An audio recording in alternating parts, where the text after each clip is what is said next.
Channel ഇസ്മി ഋതിക. ഇന്നത്തെ video എന്ന് പറയുന്നത് എൻ്റെ എക്സാമിൻ്റെ ഒരു റിവ്യൂ ആണ്. അപ്പോൾ നിങ്ങൾക്ക് ഫിസിക്സിൻ്റെ എക്സാം എങ്ങനെ ഉണ്ടെന്ന് താഴെ കമൻറ്റ് ചെയ്യാം കേട്ടോ. അപ്പോൾ എനിക്ക് വന്നിട്ട് ഞാൻ എപ്പോഴും പറയുന്നത് തന്നെ ഒരു പേടിയാണ്. പേപ്പർ നല്ല സിമ്പിളായിരുന്നു, പക്ഷേ ഞാൻ 2-3 ക്വസ്റ്റിൻ്റെ ആൻസർ അറിഞ്ഞുകൊണ്ട് തന്നെ തെറ്റിച്ചു. ഞാൻ ആ സമയത്ത് എന്തോ അറിയാണ്ട് തെറ്റിപ്പോയി. എനിക്ക് അറിയാമായിരുന്നു, പക്ഷേ അറിയാണ്ട് തെറ്റിപ്പോയി. അപ്പോൾ അങ്ങനെയാണ്. അപ്പോൾ 1 വേർഡൊക്കെ അത്യാവശ്യം സിമ്പിളായിരുന്നു. 5 എണ്ണം വലിയ പ്രശ്നം ഉണ്ടായിരുന്നില്ല. അത്യാവശ്യം കുഴപ്പമില്ലാണ്ട് എഴുതാൻ പറ്റി. പിന്നെ അടുത്തതെന്ന് പറയുമ്പോഴത്തേക്കും 2 മാർക്കിൻ്റെയാണ്. അതിൽ അത്യാവശ്യം എഴുതാൻ പറ്റി. പിന്നെ 8ഉം 10ഉമാണ് എനിക്ക് ചെറിയൊരു ഡൗട്ട് ഉണ്ടായിരുന്നത്. 8ാമത്തെ ഫസ്റ്റ് വായിക്കുമ്പോൾ ഒന്നും മനസ്സിലാവില്ല. പിന്നെ വായിച്ചപ്പോഴത്തേക്കും ക്വസ്റ്റ്യൻ ടോട്ടൽ ഇൻറ്റേർണൽ റിഫ്ലക്ഷൻ ആണെന്ന് തോന്നുന്നു. കമൻറ്റ് ചെയ്യാട്ടോ റെഡി ആണോ അല്ലാന്ന്. അപ്പം അതാണ്. പിന്നെ എനിക്ക് ഡൗട്ട് വന്നത് 10ാമത്തെയാണ്. 10ാമത്തെ ഞാൻ ഫിസിക്സിൻ്റെ 7th ചാപ്റ്റർ അങ്ങനെ നോക്കിയിട്ടുണ്ടായിരുന്നില്ല. ഇമ്പോർട്ടൻറ്റ് മാത്രം ഒന്ന് പഠിച്ചു പോയിട്ടുണ്ടായിരുന്നു. പക്ഷേ എനിക്ക് എനർജി ക്രൈസിസ് അറിയായിരുന്നു, പക്ഷെ ഞാൻ എഴുതിയില്ല. എക്സ്ട്രാ ക്വസ്റ്റ്യൻ ആണല്ലോ, 4 എഴുതിയാൽ മതിയല്ലോ. 10ാമത്തെ എഴുതണ്ടെന്ന് വെച്ച് ഞാൻ എഴുതിയില്ല.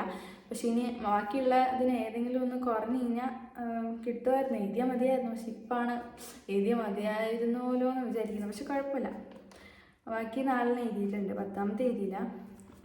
അപ്പം അങ്ങനെ. പിന്നെ അടുത്തെന്ന് പറയുമ്പോഴത്തേക്കും 11ാമത്തെയാണ്. അത് എനിക്ക് മറ്റേ ഹീറ്റിൻ്റെ അത് കണ്ടുപിടിക്കേണ്ടതുണ്ടല്ലോ, അത് ചെറിയൊരു ബുദ്ധിമുട്ടുണ്ടായിരുന്നു. നമ്മൾ നോർമലി ചെയ്യുന്നതിനേക്കാളും ചെറുതായിട്ട് എന്തൊരു ബുദ്ധിമുട്ടുണ്ടായിരുന്നു. പക്ഷെ ഞാൻ അതിനാണ് കുറേ ടൈം പോയത്. പിന്നെ ലാസ്റ്റ് എനിക്ക് ടൈം കിട്ടാണ്ടായി. അപ്പോൾ കുഴപ്പമില്ലാണ്ട് കിട്ടിയിട്ടുണ്ടായിരുന്നു ആൻസർ.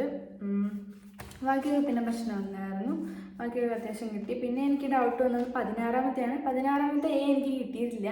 അതിൻ്റെ ആൻസർ ആർക്കെങ്കിലും അറിയുന്നുണ്ടെങ്കിൽ താഴെ കമൻറ്റ് ചെയ്യാം കേട്ടോ. അപ്പം BMC എഴുതിയിട്ടുണ്ട്, എനിക്ക് കിട്ടിയിട്ടില്ല. പിന്നെ ബാക്കി 4 എഴുതിയാൽ മതിയല്ലോ. ബാക്കി 4 ഞാൻ എഴുതിയിട്ടുണ്ട്. പിന്നെ എക്സ്ട്രാ ആയിട്ടാണ് 16ാമത്തെ എഴുതിയത്. പിന്നെ വലിയ പ്രശ്നം ഉണ്ടാവില്ല വിചാരിക്കുന്നു. പിന്നെ അതേപോലെ തന്നെ ബാക്കിയുള്ളതൊക്കെ പ്രശ്നം ഉണ്ടായിരുന്നില്ല. പിന്നെ 18ാമത്തെ എനിക്ക് BMCയും കണ്ടുപിടിക്കാൻ ചെറിയൊരു ബുദ്ധിമുട്ടുണ്ടായിരുന്നു. ആൻസർ ശരിയാണെന്നൊന്നും എനിക്കറിയില്ല, എന്തൊക്കെയൊരു ശരിയാണെന്നൊരു ഡൗട്ട്. ബാക്കിയൊരു പ്രശ്നം ഉണ്ടായിരുന്നില്ല.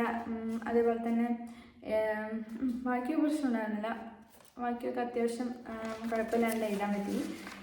പിന്നെ വന്നിട്ട് പിന്നെ ഞാൻ അറിഞ്ഞുകൊണ്ട് തെറ്റിച്ചു എന്ന് പറഞ്ഞത് 14ാമത്തെയാണ്. 14ാമത്തെ എനിക്ക് ഹൈപ്പർമെട്രോപ്പിയൻ്റെ സംഭവം അറിയാമായിരുന്നു, പക്ഷെ ഞാൻ അത് അറിഞ്ഞുകൊണ്ട് തെറ്റിച്ച്. മറ്റേ റെമഡിക്ക് ഞാൻ എന്താ കോൺകേവ് എങ്ങാണ്ട് എഴുതിയെന്ന് എനിക്ക് തോന്നുന്നു. കോൺവെക്സ് ആണ് കോൺകേവ് ആണെന്ന് ഓർമ്മയില്ല. അത് തെറ്റാണെങ്കിൽ 1 മാർക്ക് പോയി.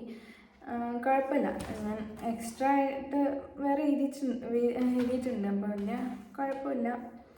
പിന്നെ അതേപോലെ തന്നെ ഞാൻ സ്മോൾ ആയിന്ന് എഴുതി. സ്മോൾ മറ്റേ പീപ്പിളില്ല ആ സംഭവം, സ്മോൾ എഴുതി, ലാർജ് ആണല്ലോ. അപ്പോൾ അതിലും മാർക്ക് പോകുമെന്ന് അറിയില്ല, ഞാൻ അറിഞ്ഞുകൊണ്ട് തെറ്റിച്ച്. ഞാൻ മയോപ്പിയ എന്നുള്ളൊരു ഇതിൽ ഇങ്ങനെ എഴുതി. പക്ഷെ എനിക്കറിയായിരുന്നു, പക്ഷെ ആ സമയത്ത് എന്തോ തെറ്റിപ്പോയി. ബാക്കിയൊക്കെ വലിയ പ്രശ്നം ഉണ്ടായിരുന്നില്ല. ബാക്കിയൊക്കെ പ്രശ്നം ഉണ്ടായിരുന്നില്ല. ബാക്കിയൊക്കെ അത്യാവശ്യം കുഴപ്പമില്ലായിരുന്നു, സിമ്പിളായിരുന്നു. ക്വസ്റ്റ്യൻസൊക്കെ സിമ്പിളായിരുന്നു. പക്ഷേ എൻ്റെ ഒരു പ്രശ്നം ഇത് കാരണമാണ് ഞാൻ തെറ്റിപ്പോയത്. അല്ലെങ്കിൽ പേപ്പർ സിമ്പിളായിരുന്നു എക്സാം.